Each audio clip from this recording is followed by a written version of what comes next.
Welcome to, my bad. Yeah, you're right. Hello, everybody, and welcome to Running the Bases, Season 4, Episode 17. I am Nick Nath, alongside your colorful hosts, Michael Garaffa and Ryan Blank. Gentlemen, how are we doing? Fantastic. How come he gets such a pleasant intro, then you're just like Ryan Blank? What? I said colorful, meaning two colorful hosts. Yeah. That works. My throat hurts right now. That's why I'm not in person, but otherwise I'm doing all right. Well, and I'm having, my allergies are really bothering me, and I've got asthma really bothering me. So if I don't sound right, it's because I'm not. So You have an inhaler?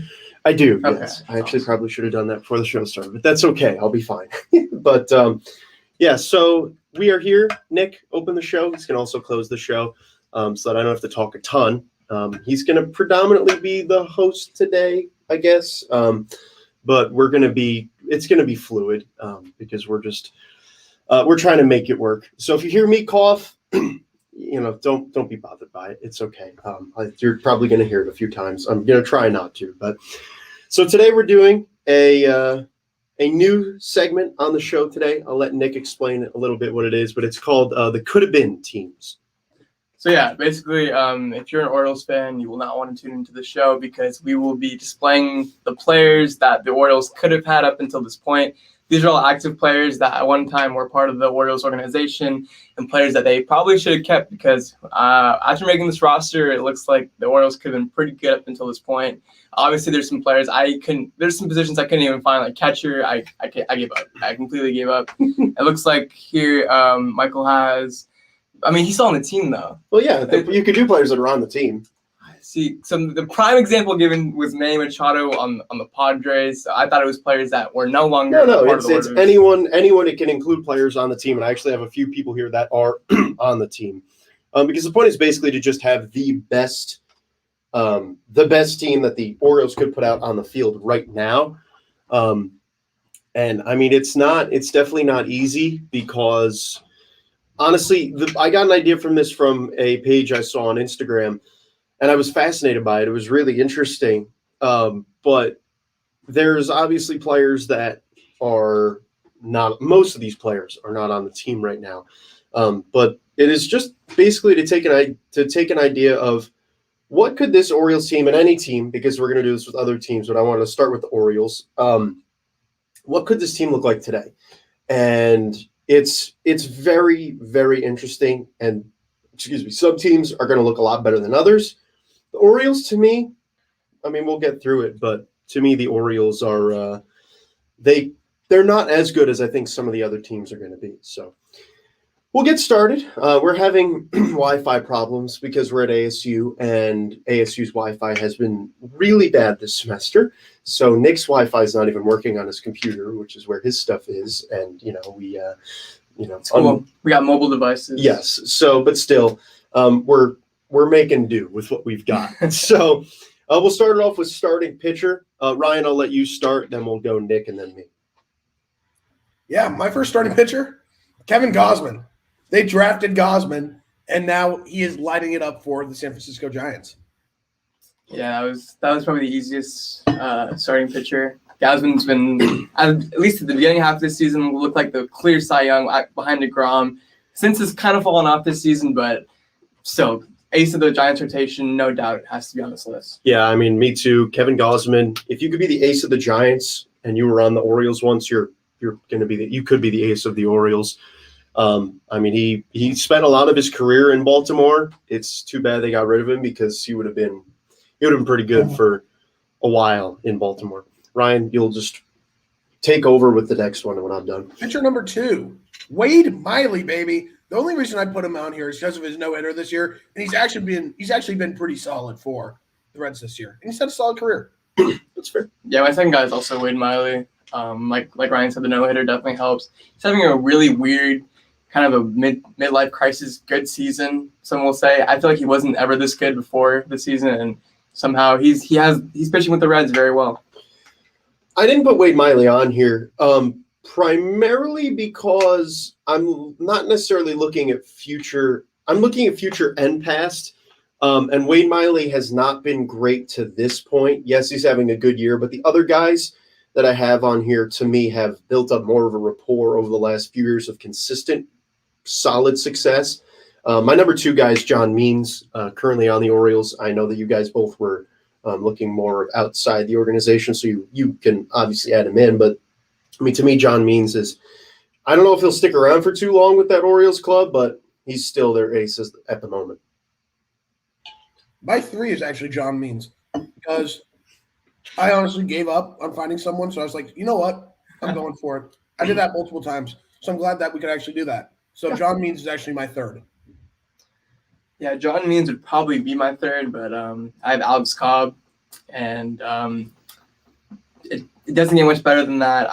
He had a decent career in Tampa Bay for a while, and I think he's just trying to hang up the cleats in Los Angeles at this point. But he would have been a solid starter for the Orioles at this point, a solid 4 or 5 guy. But I definitely would have had Means as my 3. Yeah, I went with Nestor Cortez as my number 3 here, pitching with the Yankees. And he's actually been a really good pitcher for the Yankees this season, starting games. He has been really consistent.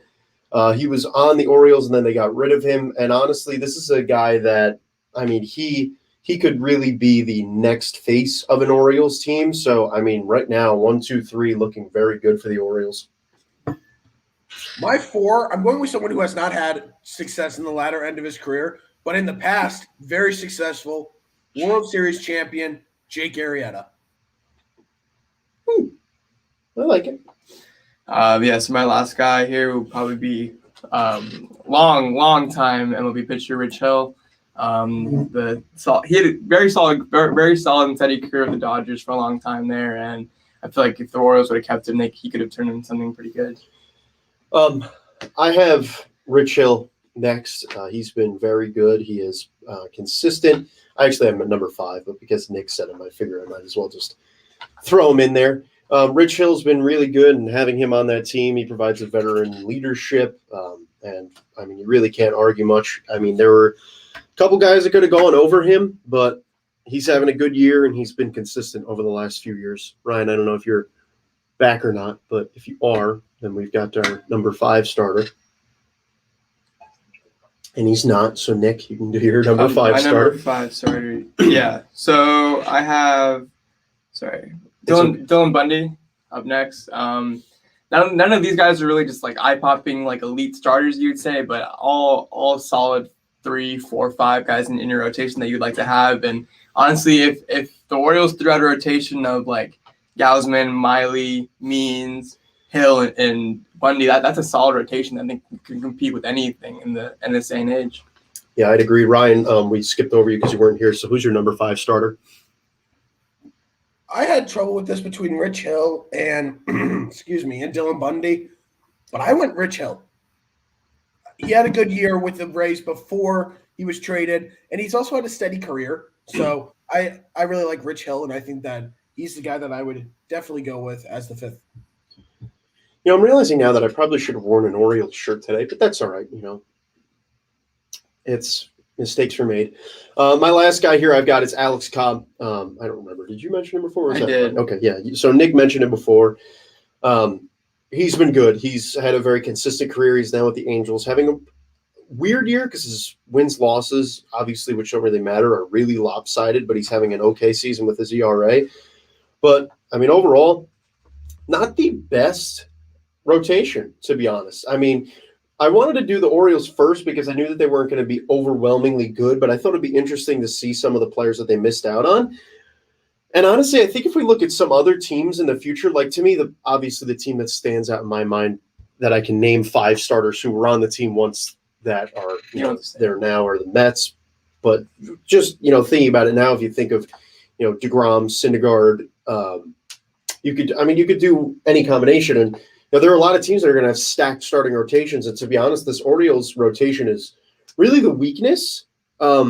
So I was definitely surprised by that. And we're also it's a little different than our typical custom roster where we're actually doing a 26-man roster as opposed to normal, which is where it's a little abbreviated. So there's that. So we've got a big bullpen here. Ryan, I'll let you start us off in the bullpen. I don't know about you guys, but this bullpen would be dirty in the MLB right now. A top bullpen. So my first guy, got to go with him as my closer, Josh Hader.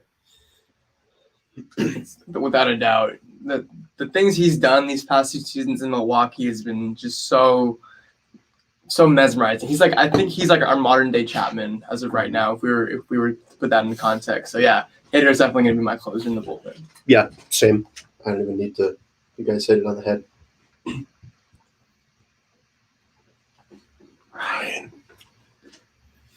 Ryan. Sorry, my computer glitched for a second and froze. My bad. It's totally cool. Pitcher number 2 hasn't had the most success in the past couple years, but definitely I got to go with him as my setup man, Andrew Miller. Yeah, if you're batting lefty against this bullpen, you might as well just not even try, because the combination of Miller as your setup and Hader as your closer is just so beyond dirty. I can't even put it into words. Like, if they're both in their prime at the same point, it would. Yeah. It's not close. A lot of lefties in this bullpen. I didn't really deviate between lefties and righties. Obviously, I was trying to make it be like a legit team that could go on the field today, but I mean, you can only do so much. Yeah, I mean, there's some of these guys you just have to have in there over the alternatives. I agree. Andrew Miller. For me, my third guy is Darren O'Day, a very solid right-handed relief guy. Okay. My next guy would be Zach Britton. I think obviously longtime closer of the Orioles for so many years. And he really was, I think, at one point, like a top 5 closer in the AL at one point. So he's definitely a solid closer for them. I didn't put O'Day on here. I thought about it, but recently he hasn't been as good. But, yeah, I've got Britton on here as well. What he did with the Orioles was incredible, and he still would be a really big threat in that bullpen. 3 lefties already. I am going with Zach Britton as my next guy. He is my 4th guy in the bullpen.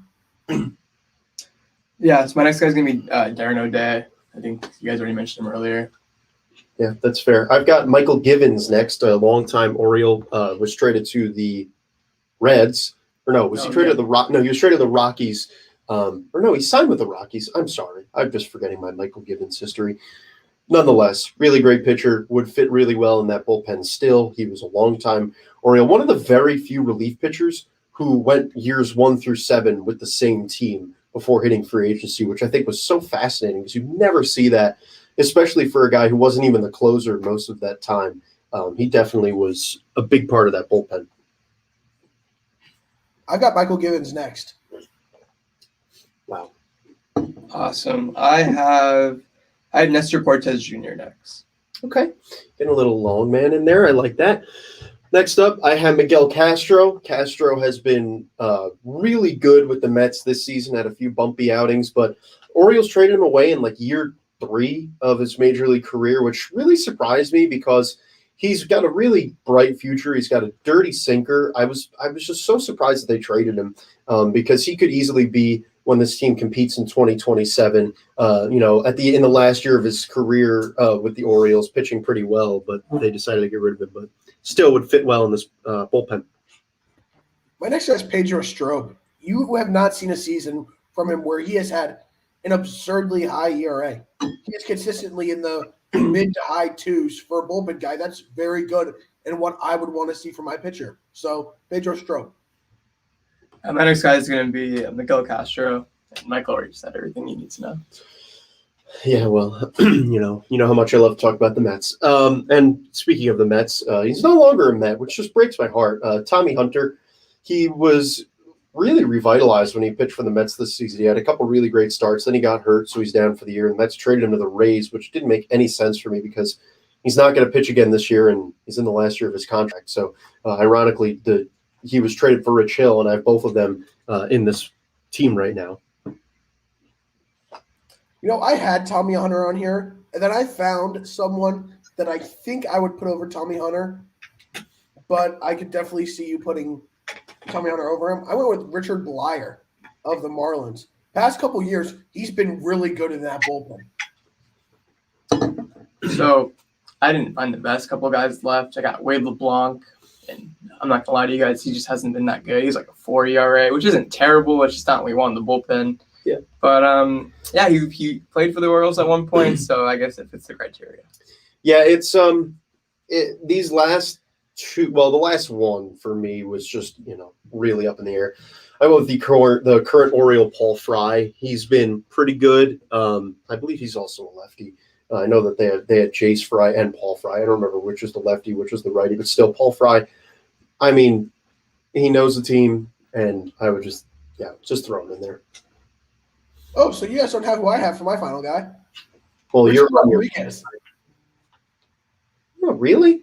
Who? Yeah, he was with the Orioles Richard for a Rodriguez. short time, and he has been terrific this year with both the Pittsburgh Pirates and the Atlanta Braves. I didn't see him on there. Did they draft him and not? He never played. When I saw it, I believe he was on the 20. Let me go check that for you. I don't want to give I any. probably read Richard Rodriguez and completely forgot who he was on the Wikipedia. To be honest. Okay, that's what I thought. He was on the 2017 Orioles team. Wow. Yes, that's what I thought. I was going to say 2017, but I just want to make sure for y'all. Okay. Awesome.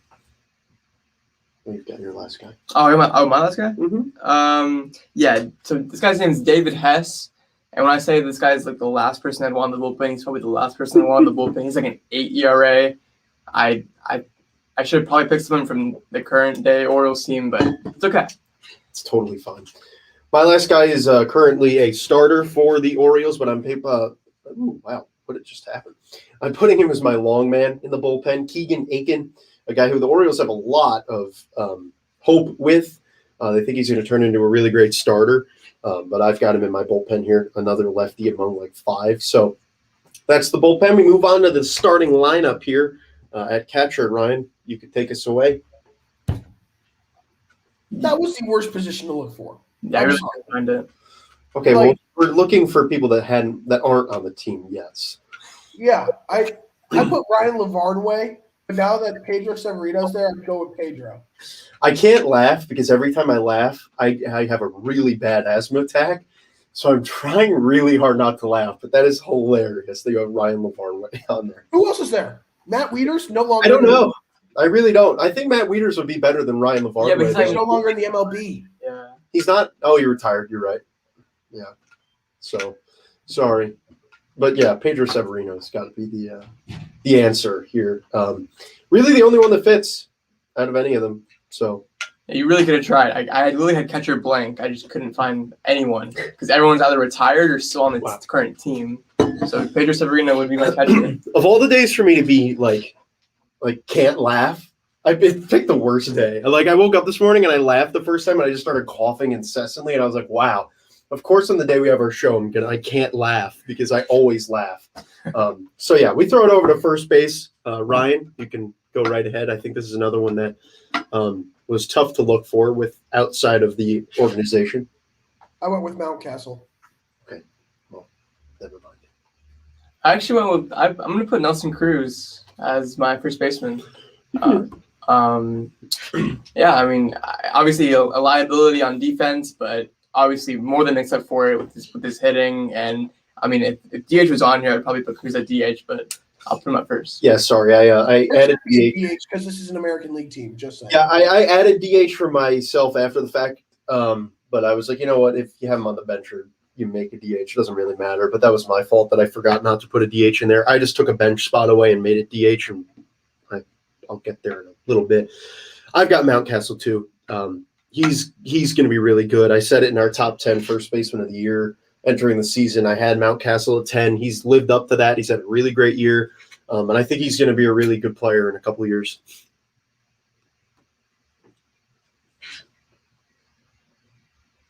Cool. There we go. Now we're good. My computer glitched out once again because my computer sucks. But my second baseman, I had trouble between two guys, but I ended up picking Jonathan Stope. Yeah. Second base, it was pretty easy for me. Guy really plays on my team as of right now, and he's having a pretty good year. Not lately, but still batting 280. Easily the best hitter on our team as of right now, Jonathan Stope. Longtime Oriole. Like that was like the the prime of my childhood was when he was on the Orioles and those old teams with like Adam Jones and JJ Hardy, all those type of guys. So yeah, definitely Jonathan Scope at second base. I'm sorry, I'm gonna just do it. It's every time I think of that team, I immediately think of Gary Thorne. Yeah, as you should. Yeah, hearing Gary Thorne announcing Jonathan Scope and JJ Hardy and yeah, just iconic.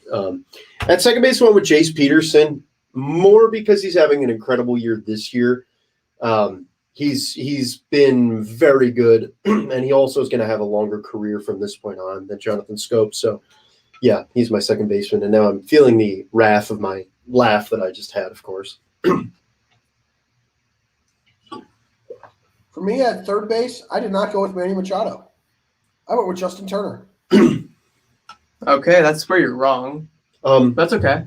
He's actually not, because I did the same thing. Okay, I guess I'm wrong because I won't have the platinum Gold Glover as my third baseman, but we can agree to disagree. Well, I think you'll understand in a second. I'm sure Ryan's going to have the same point that I do. That Machado's better at short. Well, that you can put Machado at short and have Justin Turner at third, so you have both in the same lineup. Because there's really, I'd rather have Machado at short and Turner at third than Iglesias at short, Machado at third, and Turner on the bench. That's just my reasoning.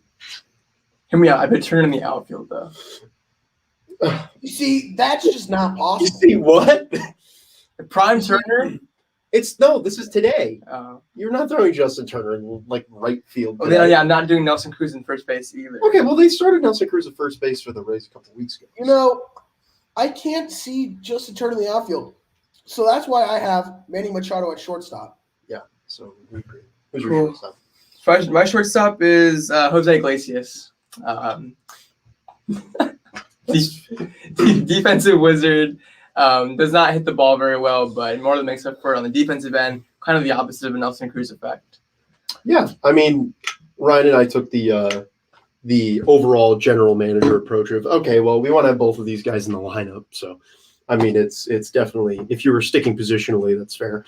Actually, well, no, that wouldn't make sense because you put Justin Turner in the outfield, but that's I'm not putting Turner in the outfield. I know, but originally.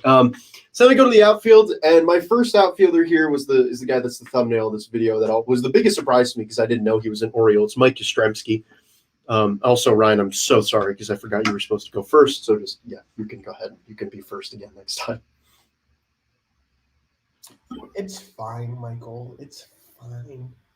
I'm kidding. I don't care. I have Yaz in left. Well, I did like Outfield. yeah. So I just have Cedric Rollins as my first guy, but yeah, I also never mind. I'll just go next. Yeah, that's fine. Ryan, go ahead. Center, I have Cedric Rollins. Okay. You're back up again. Okay, I have Mike Yastrzemski. Okay. I've got Cedric Mullins next too. My last guy in right field, Trey Mancini. Home run derby king, almost. Trey Mancini. Yeah, seriously, that was one hell of a home run derby. Pete Alonso really dominated the headlines there, but I mean Trey Mancini was just freaking awesome. I mean, I completely forgot honestly that he was in the final round until you just said that. Like I swear, I completely forgot. Yeah, Trey Mancini. Salvador Paris did pretty good too. Salvador Paris is awesome. Tied the record, and then gets screwed because he had to face the reigning champion, who should have been the 1 seed. Just saying. Well, yeah, I agree, but still, yeah, Trey Mancini, absolute legend, great guy for the sport. He's my last outfielder. I did put a DH, and that's where I put Nelson Cruz because it's an AL team. We should have a DH. Yeah, should have. My bad. I don't have a DH. But if I had a DH, I would put Nelson Cruz there. You know what? I'll put Turner at first base. Okay. Perfect. Well, why don't you just put Turner at DH? That is better. That's better. I'd rather have Turner at first than Cruz, though.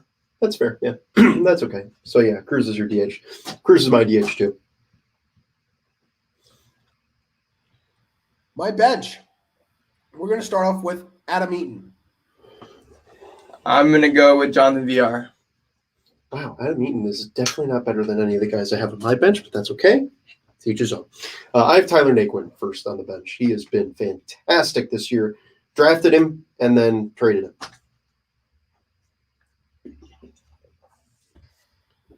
Buddy. Okay. Second off, I have Jonathan VR. I had Tyler Naquin. What was that reaction for?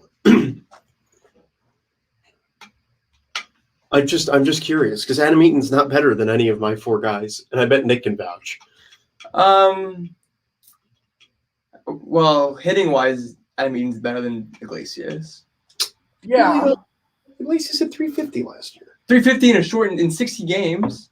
Still, Adam Eaton got And 162. I'm done with this. Let's just continue. Go ahead. Let's just go. Actually, isn't he hitting like over? No, he's his batting average is repulsive right now. Is it really? Oh, he's hitting 259. He's almost there. He almost at 260, I guess. He's almost there. All right, my second guy, I've got Jonathan Scope. Hard to keep him off this team. So good. Well, Turner was on my bench, but then I just moved him. So I'm currently out of bench players. That's fine. You can use one of mine if you would like. All of your players I've already used. Okay, well, you can look at these guys too. I'm taking Mount Castle. Yeah. Okay. That sounds awesome. For me, when I looked at this, I had to go with another guy who could play up the middle along with VR. So I decided to go with Freddie Galvis. Wow. Okay, that's fine. I've got Jose Iglesias next. Sorry, I completely just jumped in front of you. It's okay. I don't have a player. Oh, wow. Okay, that's fine. I'm good. I'm done. Nick's done. My Orioles team is complete. Nick is done. I'm winning the division. That's fair. Okay, I have more people. Yeah, I have one more after this. Or after Iglesias. Okay, my last 2. Can I just say my last 2? Mm-hmm. Okay, my last 2, I've got Tyler Naquin. And then I'm also going to give this nod to Christian Walker. Yeah, I had him on there for a while, but then Jonathan VR to me was just a little bit better. But you've got 27 because you added the DH. So Christian Walker would have been your odd guy out. Yeah, Jonathan VR is my last here too. He was only on the Orioles for like a minute, but still, if he was on that team this year, would have been really good. If you asked me this question last year, he wouldn't have been on there because he really struggled last season, but he's magically found himself this year with the Mets, which is shocking considering that he's now playing on the Mets and is actually having a really good year as opposed to his past. So compared to other custom rosters, normally we just kind of move on, but I actually wanted to spend a couple minutes because we only have an hour. I want to spend a couple of minutes talking about where this team would line up and stack up in today's world. Like, where would this team win the division? Would this team win the World Series? Would this team have maybe been better 3 years ago, better in 3 years? Ryan will start. Yes, Nick. I would say, are we assuming that like every team is the same in their division right now? Okay. Yeah. Well, yeah. Let's just be honest here. This team would not win this division. No. Okay, wait, hold on. Because I'm using Ryan's roster, Michael's roster. I don't think this team would win the division. I think they would get second and take the number 1 wild card spot. Who's winning the division then? Honestly, Rays or Yankees. With this bullpen though? Yeah. This bullpen is good, but okay, if you look at the lineup, the lineup's amazing. You have Prime Machado, you have Turner, you have Cruz. Yeah, the lineup's definitely, to me, the lineup stands out more. Cedric Mullins. I don't think they win the division. I have them in second. The thing that worries me is the bullpen because Andrew Miller's struggling this year, Zach Britton's struggling this year, Paul Frye and Keegan Aiken are really big-time question marks. So, yes, they're big names, and yes, they could be good, but if it were 2021 and we're evaluating the seasons that they're having right now, their bullpen would give me cause for concern. But to me, that lineup is so good that I could easily see them possibly taking the division. But because their pitching is so bad, I actually do agree with Ryan. I think they're going to be the number 1 wild card team. I think they probably, if you caught me a year ago, this team would have been, better. But still, I mean, it's hard to say if this team would have or could win a World Series if they kept these players. Honestly, I really don't know. Maybe not a World Series. players. Yeah, I mean, honestly, you look at this, and the point of this Coulda Been team is obviously you're going to look at these guys. They're literally the best players we could find. So most times we're going to find teams that probably would win the World Series. This team I don't think would even make it there. No. And it's predominantly because of pitching. And honestly, this is really exposing something that I don't think we've really noticed before, and that's that the Orioles are really bad at picking pitchers. Like, they really don't have a good grasp of, drafting. First of all, when I looked back at their drafts from the last 20 years, I maybe recognize 5 names. Honestly, they really have been bad at drafting. And it makes me worried about the future of this Orioles team. I mean, they're rebuilding right now, but rebuilding for what? Are they even going to make the playoffs at the end of this rebuild? That's the interesting thing to me, because these guys aren't that great that they've drafted. So, yeah, the Orioles are, they're a weird team. So I think we can agree on that. Anyone have any final comments before we move along to our It rankings? just looks like that this is just an everlasting rebuild for them, honestly, because like you said, they've done a poor job drafting-wise, and when they've gotten the talent, they've traded it away or let it go. So, honestly, I don't really see a too bright future for the Orioles in the upcoming years. I mean, yeah, this team will. I don't think this team is going to the pennant or anything like that. But I think if you're consistently throwing out this lineup with this rotation with this bullpen, easily 95 wins this season. Yeah, easily. Yeah, I agree. But I think once you get to the playoffs, you're obviously, as we know, playoffs. I don't think they have enough starters to compete in the playoffs. Yeah, I mean, pitching wins ball games, and they just don't have that.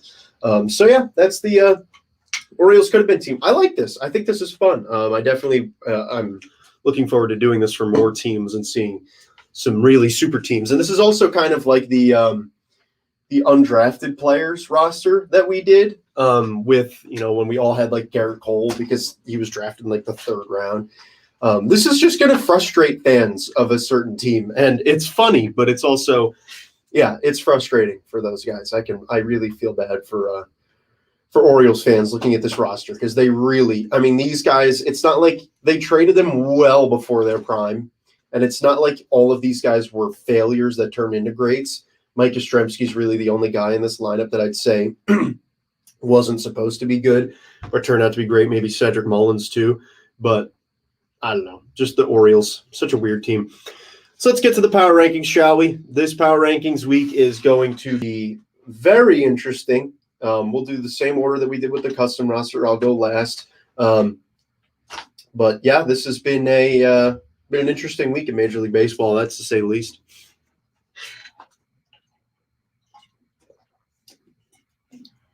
Orioles are in last, as we would all assume. Correct. Yes. Correct. Mm-hmm. My number 10, the Mariners. My number 10 is the Red Sox. Oh, goodness. You're really giving them a lot of leeway here, Nick. They're 6-4 in their last 10. I know, but still. They're right there. They're one game behind the Yankees. Yeah, that's going to be I don't have them in the top 10, but maybe next week or a couple weeks. For the first time since the second power rankings, I have the Blue Jays in the top 10. They're at number 10 for me. Number 9, I have the Reds. Even though they've struggled in their last 10, they are still holding off the Padres in the wild card race for that second spot. So I'm still going to keep the Reds there, but if they continue to struggle, they will definitely be out next week. Yeah. I have the Braves at 9. They would be a little bit higher for me. They've kind of been struggling a little bit lately.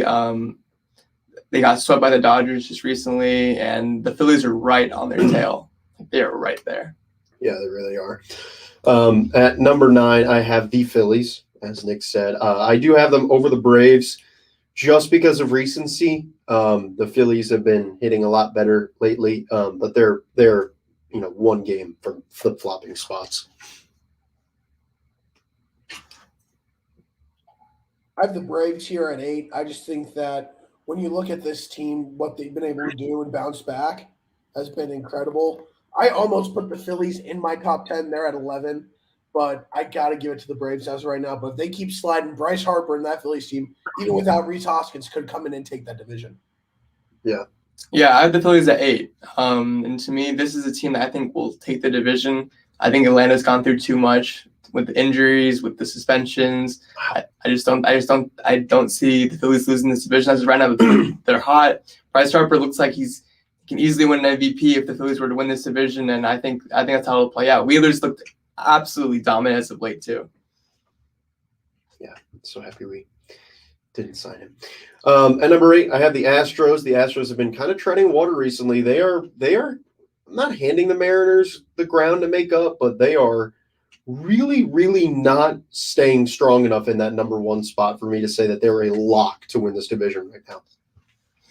Right now, I have the Yankees actually at 7. After winning 13 in a row, they've lost 4 in a row, and they're struggling. So I have them at 7 right now. Yeah, I had the Astros at 7. To me, this is the best team in the AL, but as of right now, they're just not playing like it. They got swept by the Mariners recently, and yeah, like Michael said, they're just handing the ground to the Mariners to make up, and yeah, they're not playing good baseball. Ryan, thoughts? Did you just say the Astros are the best team in the AL? Yeah, I stand by it. You know what? Respect. I respect your opinion, but I need to know why you have them over the Rays and the White Sox. White Sox is easy. Half their games are against our terrible division in the AL Central. Hendricks hasn't looked good since they've acquired him. The lineup's good, but I don't know. Rodon just got hurt. Lance Lynn just got hurt. He just got COVID, I think. And within the Rays, I think at some point that this storybook ending will fall apart. I don't think they can keep relying on guys like this to produce like this all season. And when it comes into a playoff series, I would probably take the Astros over the Rays in a playoff series. I would like to comment on the storybook ending. There was no storybook ending for them. Kevin Cash took that away when he pulled Blake Snell. So this season they're like on a magic run though. You have to. Yeah. They're still not going to win the World Series. But in a 7-game series, I would take the Astros against the Rays. I do not think the Astros are the best team in the league, but I do respect your opinion though. I like your answers though. As long as you can back it up, I'm happy with it. Just like mad at Michael with all this Mets stuff because he can't really back it up besides with his bias. I mean, I can. You just don't. No, I'll listen to it. I just know it's all bias. It also helped that they just got Bregman back, and yes, that's true. Getting Bregman back is big, and they still don't even have Verlander, which is even more shocking. And he's out for the year. Number 7. Did you give your number 7 yet? Yeah, that was the Astros. Okay, I've got the Mariners at number 7, just ahead of the Astros. Mariners are hot, man. Paul Sewald last night locked down such an awesome win for them. They have been so electrifying. They are. I mean, Ryan and I called it. You didn't believe us. But Ryan and I called it a while ago that this Mariners team is for real, and they are doing well, even with Jared Kelenic basically playing like a F-rated prospect. It's been really great for them. I mean, that fan base and that franchise has been abysmal for so long, and to see them finally having some sort of success, especially because they weren't supposed to, is really great. So you guys have the Mariners over the Red Sox right now? Oh, absolutely. Okay. I have them too. I don't have the Red Sox in my top 10. I do have one thing to say though, Michael, just real quick. So you said the Mariners are red hot, right? Just red hot. Okay, not red hot, but I'm saying over the last month. They're hot, right? The last month they've been hot, yes. Huh. Last month. Who took 3 out of 4 from them? I'm assuming Royals. Wow. Wow. You don't have 60 wins yet. Shameless plug. You don't have what is wrong with you? Does that say 60 wins to you? No. No, it doesn't. You know who does have 60 wins? The Tigers. That's 63, actually. Yeah. Why, Nick? Why do you have to do this to me? I mean, you brought it up. You're the one who randomly. I have to have something, okay? You can have something. That's fine. But you always yell at me when I do that with the Mets. So, I mean, I've got to return the favor. Because the Mets always have these insanely high expectations that failure. Yeah. Royals had no expectations, and I know. It is my saying of life is, as a Mets fan, you need to have your hopes up in order for them to be crushed, which is why our hopes are up every year. You know what? I said this at the Diamondbacks game the other night, and as this wise man once said, that Mets fans are as delusional as Cowboys fans. I just have to put it like this: the Mets are the Dallas Cowboys. Why are we going to Mets rant here? I just don't understand. That is what I had to put out there. That's fine. I will move on to my number 6 in my power rankings. It is the Astros, despite them treading water. 6, I have the Yankees. And, after winning 13 in a row, they did lose 4 in a row. They did win the other night, which does help. But Cole looked magnificent last night. 15K, striking out. He has looked so good recently. He's probably going to win the Cy Young as of right now, I would say. Agree. But yeah, the Yankees finally look like the team that we expected them to be. And it'll be a great fight between the Rays, Yankees, Red Sox for that division. Because I wouldn't count the Red Sox out yet. I'm going to say it this way. I don't think the Yankees will catch up to the Rays. The Rays have a 7-game lead. That's just how I see it. It's never mind. The Red Sox aren't winning the division either. Yeah, no one's the Rays are winning that. The battle I'm excited to see is Red Sox Athletics to see if the A's can turn it around to get back into the playoff picture. Honestly, though, I would so much rather see the Red Sox and Yankees in the wild card. Obviously, that's sale. Red Sox Yankees at Yankee Stadium. I would love to see wild card for a chance on. Yeah. Dude, I would. I said it in class the other day. You know what? That's a dream come true. I would literally buy a pay-per-view to watch that because here's the best part about baseball. It'll be on cable television, so you It'll be on, probably on TBS. Yeah, and if we have class that day, sorry, I'm gonna have to miss class. If I'm missing any hard games are at night, buddy, we're good. Okay, but they're at 7:00 Eastern time. Okay, we can talk about this. Let's not worry about that. I am. All right, number 6. You went? Yeah. Yeah, okay. I've got the White Sox at 6. I always lead us on tangents. That's why you always have gone when I go. So, yeah, White Sox 6. I don't need to spend any more time. They've been very good. White Sox, arguably the best team in the American League, are at number 5 for me. I do agree with Nick. They have some concerns, a lot with injuries because Lance Lynn was just put on the IL with knee inflammation and Rodon just got hurt. So, yeah, you're definitely right there, Nick. But that team's lineup is so dirty. That team can score so many runs. They're like the Yankees. They can just put up the runs, but the White Sox also have better pitching than the Yankees. So that's where I see it. So I have the White Sox at 5. Yeah, as of right now, I 1,000% agree. The White Sox are my next team 2 at 5. They're just playing the better baseball right now than the Astros and then any other team in the AL besides the Rays. The lineup finally looks like it's like to reach its full potential. Luis Robert's back. They're getting key guys like Yan Moncada back, guys like that. Gausman and Grandal has looked amazing since coming off the IL. I think I told you guys at the D-backs game, I was like, 4 home runs, 11 RBIs since he's been off the IL. Yeah. But yeah, the White Sox look great as of right now. My only concern, like I said earlier, is that rotation with two key guys out right now. Yeah, I've got the Yankees at 5. They were second last week, fallen down a lot, but they're still a very potent team. And honestly, I don't think I can have anybody yet over them based on how well they did for so long, especially after Garrett Cole's start last night. He really, really could have now propelled that team back into another hot streak. So I can't keep them out of the top 5 yet. This was a tough decision, but I have the Brewers at 4. That team is insane with Woodruff, with Burns. Then you got Hader in the back end, and then the offense is really turning on. This team is a serious contender in the NL, and they have proved that this year. And this is probably the highest that I've had them in a while. I've had them around 4 or 5, but this team has just proved to be so good. Yeah, I have the Rays at 4, and not for no particular reason. I don't believe that the Rays are actually the 4th best team in the league. I think they're actually much better than that. But as of right now, the 3 teams ahead of them to me have been playing a little bit better. But we said it earlier, this is their division to lose at this point. They got that pretty much locked up unless they go on a historic losing streak, which I don't see happening anytime soon. They've just been playing the most solid baseball I've seen in a while. I agree with Ryan. I've got the Brewers at 4. They have been red hot. They have taken I believe 3 in a row against the Giants. They have just been so good. And I mean, they've been, I've been saying it for a couple weeks now. This Brewers team is a serious contender to win the World Series this year. And I mean, keep your eyes on them because with that pitching staff, if that offense can stay hot going into the postseason, watch out.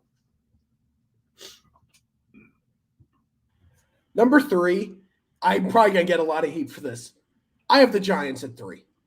2 weeks ago, they had a 6-game lead in their division. The lead is gone. The Giants have lost first place as the Dodgers just took it over last night, and they've lost 5 of their last 6. So I have to put them in 3rd. Excuse your language, sir. I'm sorry. I didn't hear anything, so. I'll be right back. Was that Jack Loader? Oh, Yes, yeah. it was big loads, and I'm going to go deal with them. Sorry, Jack, that you have to deal with him. Jack, for the record, though, I do agree. I have the Giants at 3.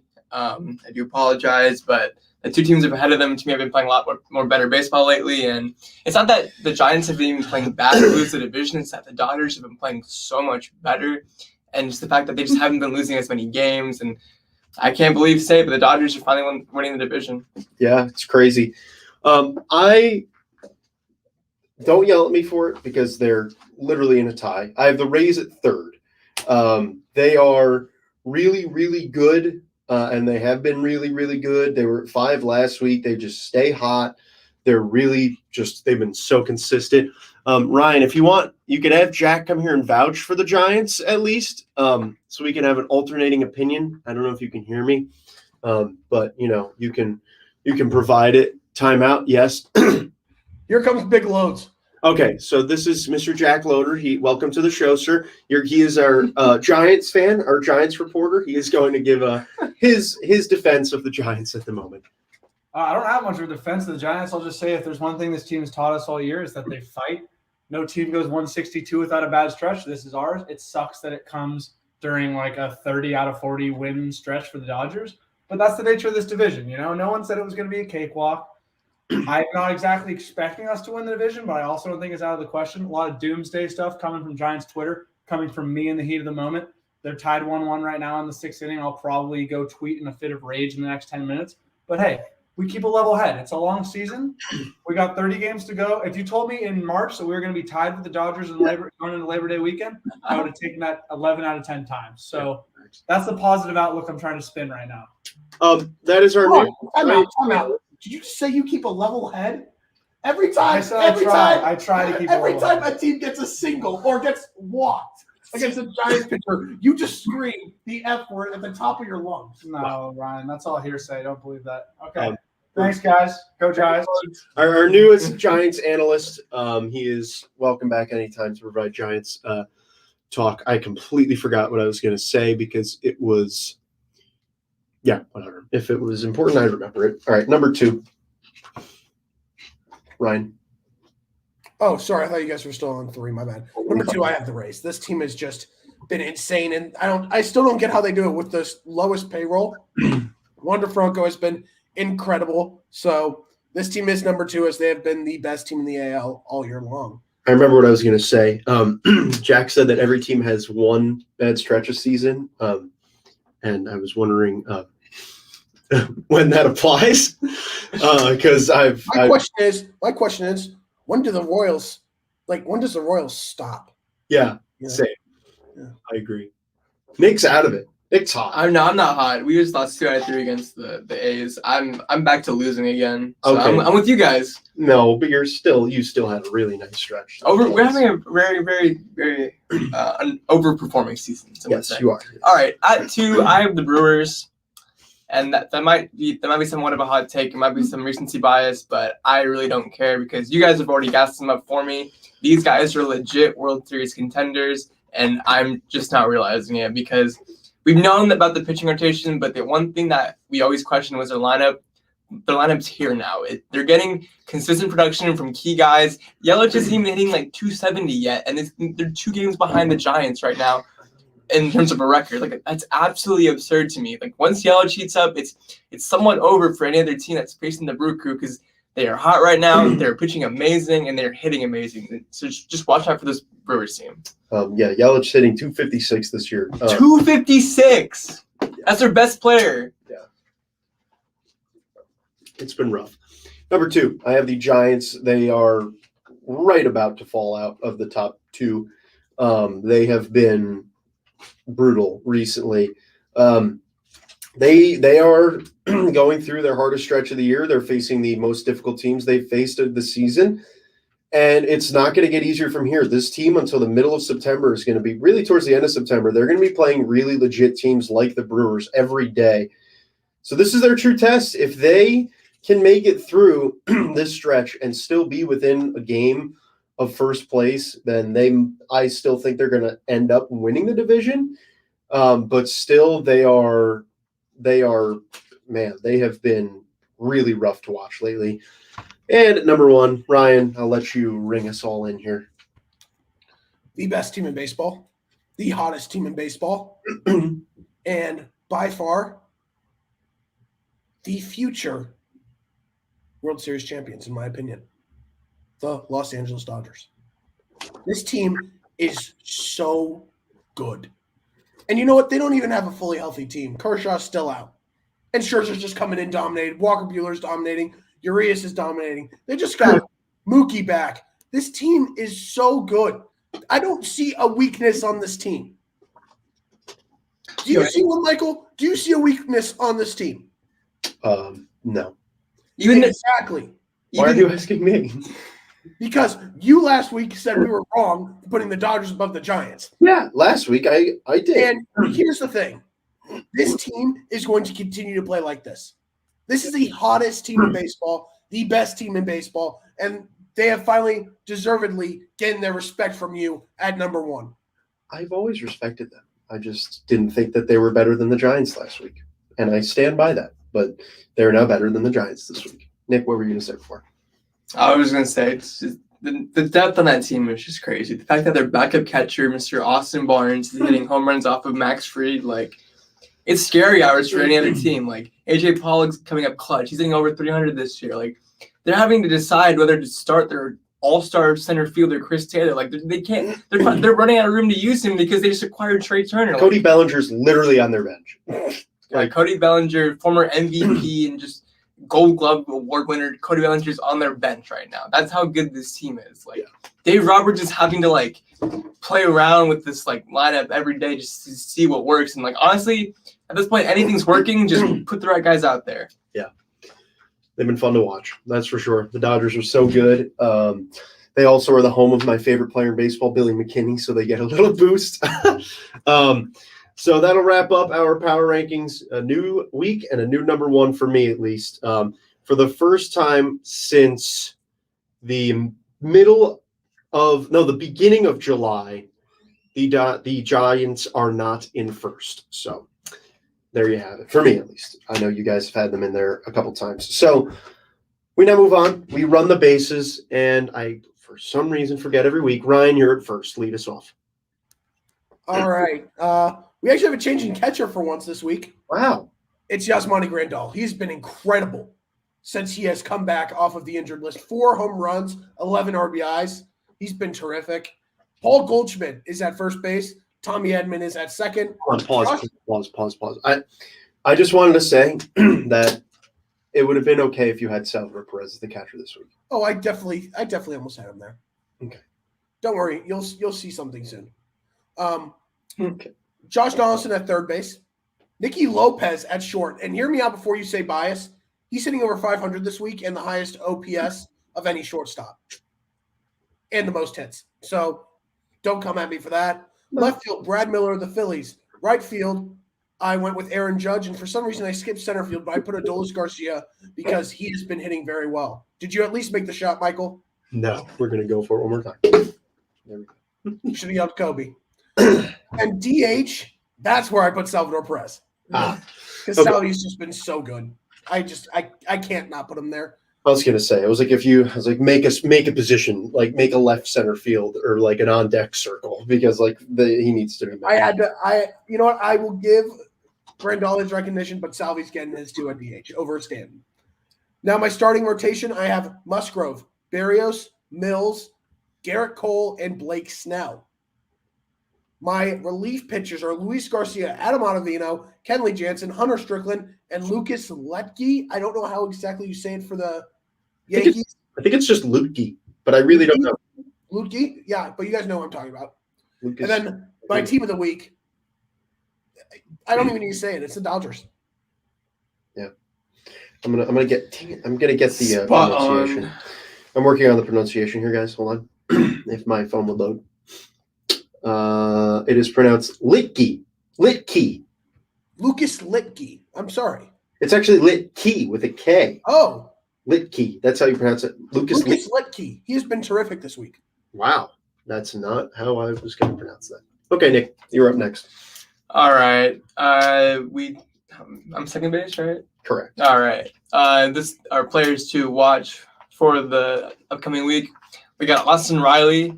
It hasn't been Acuna. It hasn't been Freeman. Austin Riley's been quietly Atlanta's best hitter as of late, hitting 303 with 28 home runs and 80 RBIs. Honestly, he could be in the MVP race too. Next, I have Aaron Judge hitting 299, 30 home runs, 75 RBIs. When this guy's healthy for a full season, these are the numbers he expects to put up, and we're finally seeing it. And it's nice to see a fully healthy Aaron Judge. Next, I had Nikki Lopez hitting 292, 1 home run, 34 RBIs. He's hitting 290, man. I really have to respect it, and Nikki Lopez is on fire, baby. I couldn't have said it better myself. Next, I have Paul Goldschmidt. He's been the Cardinals' best hitter this season. We really all thought it would be Nolan Arenado, but Goldschmidt has quietly crept up and been so hot as of late, hitting 287 with 24 home runs and 82 RBIs. Really been the catalyst of that Cardinals lineup. Next, I have Bo Bichette, hitting 286 with 21 home runs, 81 RBIs, and leading the league in runs with 98. I think the top three guys that lead the league in runs are all from the Blue Jays, respectively. Yes. But we're just having a really nice, underrated season for the Blue Jays. And then my two pitchers, I got Julio Urias, who is quietly leading the MLB in wins. Yeah, it's not Scherzer, it's not Buehler. The other Dodgers pitcher leading the league in wins. That's how good this team is. Pitching to a 3.17 ERA, 160 strikeouts. And then I have Brent Suter out of Milwaukee. 12-5 record, 3.15 ERA. Been so solid for the Brew Crew, and underrated aspect of that rotation. As always, Nick, giving me players that I didn't even know were hot. So now we roll on to the final thing of the week, and that is me with the top 5 moments of the week. Again, Marco. We unfortunately probably won't be seeing Marco on the show ever again, which is just sad. But I think he said he'll come out. He'll have one more. Yeah, he'll have a goodbye show. Yeah. But yeah, just so sad. We love Marco. So my top 5 moments this week, I'm going to preface it by saying don't judge the order, because honestly, these could all be just jumbled around. So they're really just 5 moments in random spots. But I tried to order them in a somewhat smart way. And number 5, I've got, which was one of the funniest and coolest moments of the week, Abraham Toro hitting a go-ahead grand slam off of Kendall Graveman, eventually leading to the Mariners win. What was interesting about this is that Abraham Toro, now on the Mariners, Kendall Graveman now on the Astros, were traded for each other at the trade deadline. Mariners players were crying that they traded Kendall Graveman because he was their closer and their best pitcher. And it ended up working out so well in the Mariners' favor as Abraham Toro hit a massive home run. So just a really funny moment there. And number 4, we have Patrick Wisdom with a back-to-back 2-homer games, which is so uncalled for. Like, I just cannot. How many times have we seen guys have back-to-back days of 2-homer games? It almost never happens. An incredible job by him there. And number 3, Ryan, you'll appreciate it. Salvador Paris hitting grand slams on back-to-back days and homering in 5 straight games. It was one hell of a week for Salvador Perez, and boy, was he fun to watch. Yes. Slams the city, baby. Okay. Wow, he had to do it. We have a minute, Ryan. So, and number 2, Shohei Ohtani stealing his 20th bag of the season, becoming the first player in Angels history to hit 40 homers and steal 20 bases in a season. The fact that he's the first player in Angels history to do that when Mike Trout's literally on the team is shocking to me. So, yeah, well deserving of that number 2 spot. And number 1, Chris Sale's immaculate inning. It would have been lower if it was anyone else, but because it's Chris Sale and because it was his second start off of the injured list, just a really awesome thing for him to get right back into the swing of things. So that'll do it for this week's show. Ryan's not feeling well. I'm not feeling well. Nick's been incredible. Nick, I will let you do the outro for today. For me, Thank you for watching. Nick, take it away. Yeah, thank you guys for watching. It's always a great time. Next, we'll have season 4, episode 18. We have no idea. Me and Ryan have no idea what the show's going to be about. Now there's I don't Michael. Actually, we're going to visit the bullpen for that one. But yeah, it's been a great show. We're here at Cronkite, and we hope to catch you guys.